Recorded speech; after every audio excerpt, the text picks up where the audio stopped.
একটি ভিডিওতে দুইটি রেসিপি খুবই হেলদি এবং সফট। আশা করি দুইটি রেসিপি সবার কাছে খুবই ভালো লাগবে।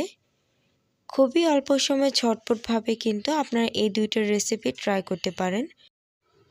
ওভেন ছাড়াই কিন্তু খুব সহজে চুলায় এই বন্ডটি তৈরি করে নিতে পারবেন। শুধু তাই নয়, সাথে রইল আরেকটি দারুণ মজার সফট এবং হেলদি রেসিপি। যে কোনো সময় ঝটপটভাবে আপনারা এই নাস্তাগুলো ট্রাই করতে পারেন। আশা করি ভালো লাগবে। তো চলুন মূল রেসিপিটি দেখে নেওয়া যাক। খুবই সফট, নরম, তুলতুলে, ফ্লাফি এবং ফুলকো এই মিল্ক ব্রেড মাত্র 10 মিনিটেই কিন্তু আপনারা চুলায় তৈরি করতে পারবেন। চুলায় তৈরি করেও কিন্তু এত সুন্দর কালার আনা সম্ভব। আর কালার আনার সকল ধরনের টিপস অ্যান্ড ট্রিক্স আমি আপনাদের সাথে আজকে শেয়ার করব। শুধু তাই নয়, এই ব্রেডটা কতটা যে সফট আর ফ্লাফি হয়েছে আশা করি দেখেই বুঝতে পারছেন। এই ব্রেডটা কিন্তু শুধু সফট এবং ফ্লাফি হয়নি, খেতেও কিন্তু দারুণ টেস্টি হয়েছে। এই ব্রেডটা যদি আপনারা একবার বাসায় তৈরি করেন, আপনারা কিন্তু আর বাহিরে কিনে আনা ব্রেড খেতে যাবেন না। তো ভিউয়ার্স, আমার রেসিপিটি যদি আপনাদের কাছে ভালো লাগে তাহলে প্লিজ আমার চ্যানেলটিকে সাবস্ক্রাইব করবেন আর অবশ্যই একটা লাইক করবেন। ব্রেড তৈরি করার জন্য আমি প্রথমেই একটি বাটির মধ্যে নিয়ে নিচ্ছি 3 টেবিল চামচ পরিমাণে বাটার। এই বাটারটা গলিয়ে নেওয়ার পর এখানে 3 টেবিল চামচ পরিমাণে হয়ে যাবে। এখন এর মধ্যে দিয়ে দিচ্ছি 1/3 কাপ পরিমাণে দুধ। আমি দুধটাকে জাল করে এরপর ঘন করে নিয়েছি। এখন এর মধ্যে দিয়ে দিব 3 টেবিল চামচ পরিমাণে চিনি। তবে মিষ্টির পরিমাণটা আপনারা চাইলে এখানে কমিয়ে বাড়িয়ে অ্যাড করতে পারেন। এরপর দিয়ে দিব পরিমাণ মতো লবণ। এখানে 1/2 টেবিল স্পুন পরিমাণে লবণ দিয়েছি এবং দিয়ে দিব 1/2 টেবিল স্পুন পরিমাণে ইস্ট। আমি এখানে ড্রাই ইস্ট ব্যবহার করেছি আর অবশ্যই চেষ্টা করবেন ইস্টটা ভালো মানের নেওয়ার জন্য। সবশেষে এর মধ্যে দিয়ে দিব 1 কাপ পরিমাণে ময়দা। এখন ময়দাটাকে নেড়ে চেড়ে খুব ভালোভাবে মিক্স করে নিব এবং হাত দিয়ে খুব ভালোভাবে এটাকে মেখে নিব। আর এই ডোটা কিন্তু অনেকটা স্টিকি টাইপ করেই তৈরি করতে হবে, কোনোভাবেই কিন্তু এটাকে শক্ত করে তৈরি করা যাবে না। যখন খুব বেশি হাতের মধ্যে লেগে আসবে তখন অল্প করে তেল দিয়ে এটাকে আবারও মেখে নিতে হবে। আমি কিন্তু এখানে কুসুম গরম দুধ দিয়ে এই ডোটাকে মেখে নিয়েছি। অবশ্যই কুসুম গরম দুধ দিয়ে এই ডোটাকে মেখে নিতে হবে। খুব ভালোভাবে মেখে নেওয়ার পর এখন আমি এটাকে 30 মিনিটের জন্য রেস্টে রেখে দিব। 30 মিনিট পর ডোটা কিন্তু ফুলে ডাবল হয়ে গিয়েছে। এখন এটার ভেতরে থাকা গ্যাসটাকে আমি বের করে নিব। আর অবশ্যই এটাকে রেস্টে রাখার সময় খেয়াল রাখতে হবে কোনোভাবে যেন এটার ভেতরে বাতাস প্রবেশ না করতে পারে।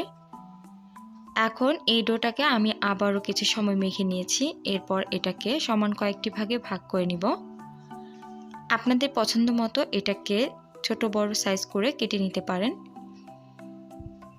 আমি আমার পছন্দ মতো করে এগুলোকে কেটে নিয়েছি।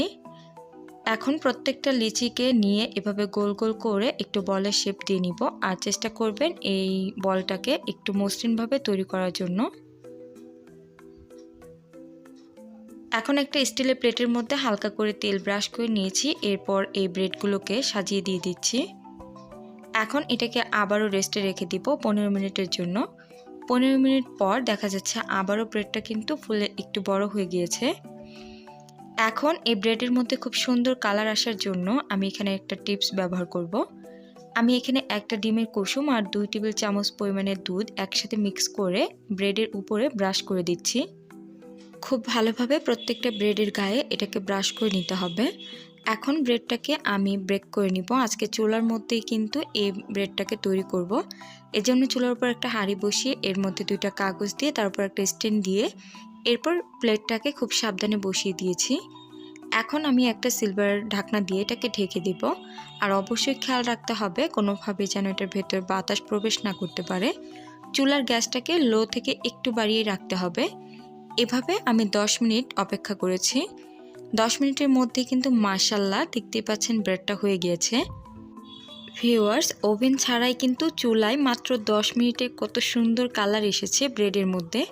কালার আনার জন্য অবশ্যই কিন্তু এই টিপসগুলো ফলো করতে হবে। আর অবশ্যই উপরে সিলভার ঢাকনা দিয়ে ঢেকে দিতে হবে এবং কোনোভাবে যেন বাতাস প্রবেশ না করতে পারে সেটা খেয়াল রাখতে হবে। ভিউয়ার্স, ব্রেডটা দেখে কিন্তু মনেই হচ্ছে না যে ব্রেডটা চুলায় তৈরি করা হয়েছে।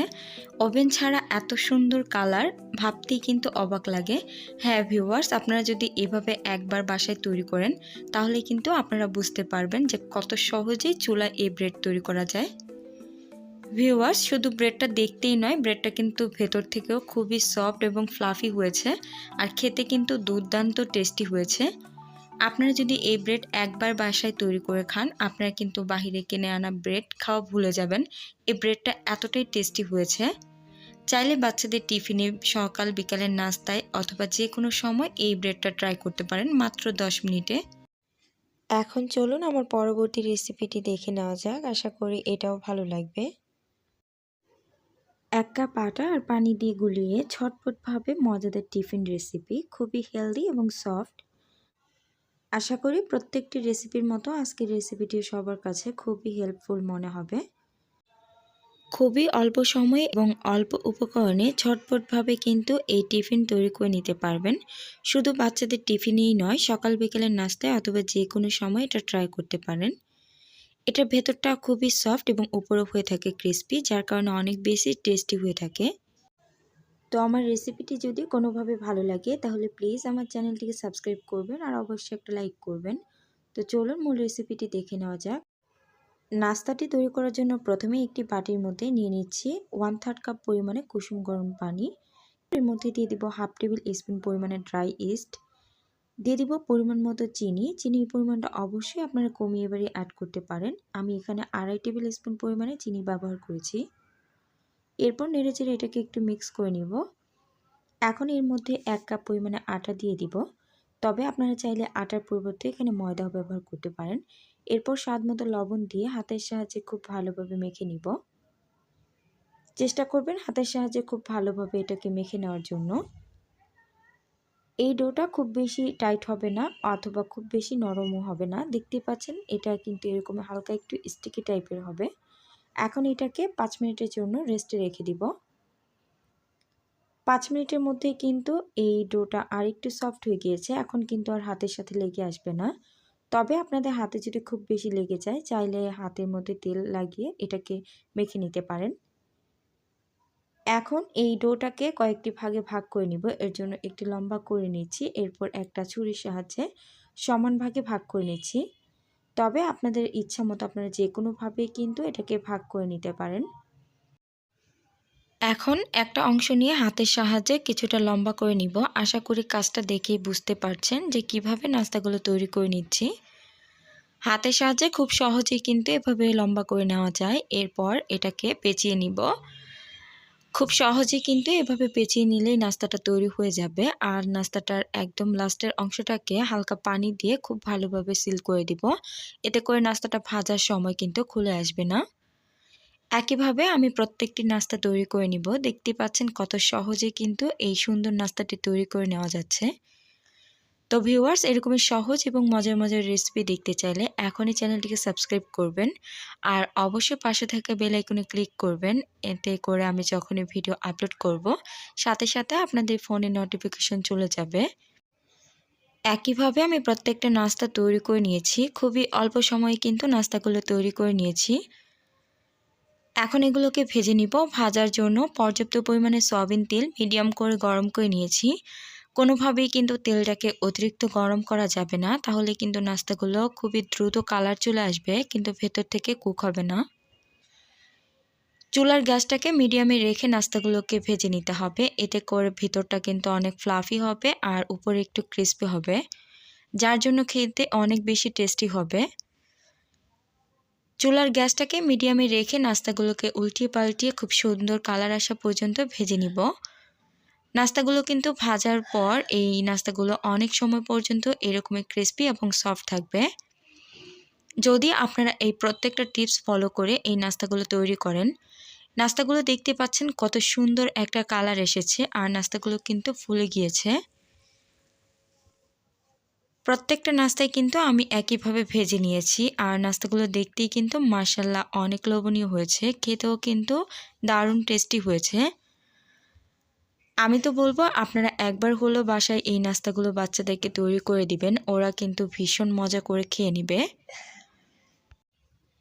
চাইলে এই টেস্টি নাস্তাটা কিন্তু আপনারা বাচ্চাদের টিফিনে অথবা সকাল বিকালের নাস্তা ট্রাই করতে পারেন, অথবা অতিথি আপ্যায়নেও কিন্তু ট্রাই করতে পারেন। কেউ কিন্তু বুঝতেই পারবে না শুধুমাত্র পানি এবং আটা দিয়ে এই নাস্তাটি তৈরি করা হয়েছে, কারণ এই নাস্তাটি এতটা বেশি টেস্টি হয়েছে। রেসিপিটি ভালো লাগলে অবশ্যই একটা লাইক করবেন। তো ভিউয়ার্স, আজকে এই পর্যায়ে সবাইকে অসংখ্য ধন্যবাদ জানিয়ে বিদায় নিচ্ছি। আল্লাহ হাফিজ, আসসালামু আলাইকুম।